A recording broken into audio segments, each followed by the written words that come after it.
Je m'appelle Lassana Assar, je suis artiste peintre. Je vis et travaille à Paris.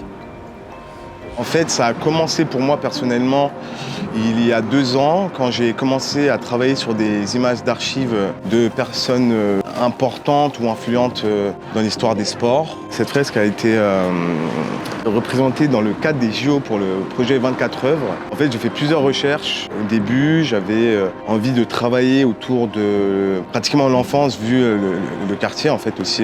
Il y a une école en face, la piscine qui est en face. Et donc, par la même occasion, je suis tombé sur le profil de Marie-Zéwange Épée. Je connaissais un peu son parcours. Et en fait, il faut savoir qu'elle a été championne pendant 22 ans. J'avais envie qu'on ressente une espèce de liberté aussi, de légèreté, mais en même temps de tension dans cette peinture. Et je trouvais que, symboliquement, la question de la hauteur avait beaucoup d'importance et c'est pour ça que j'ai choisi de la représenter.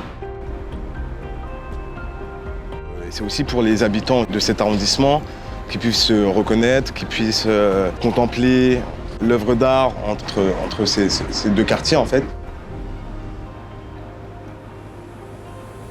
J'ai beaucoup d'enfants qui viennent, qui sont accompagnés de leurs parents, qui s'arrêtent et qui nous posent énormément de questions. Et aussi le but, c'est que le sport, c'est aussi fait pour se défouler, pour avoir une espèce d'autonomie sportive.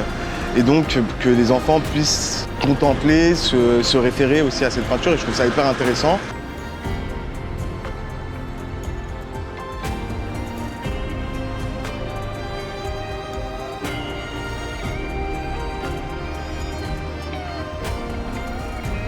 Moi, de base, quand je fais mes peintures, il y a toujours la question de l'inscription dans l'histoire de l'art ou de témoignages ou d'hommages. Et en fait, je trouve ça encore plus beau le fait que ça soit dans la rue, mais en même temps que ça soit dans un espace qui est dédié à tout le monde. Et ça permet d'inscrire Marie-Zéwange Épée d'une certaine manière dans l'histoire de l'art.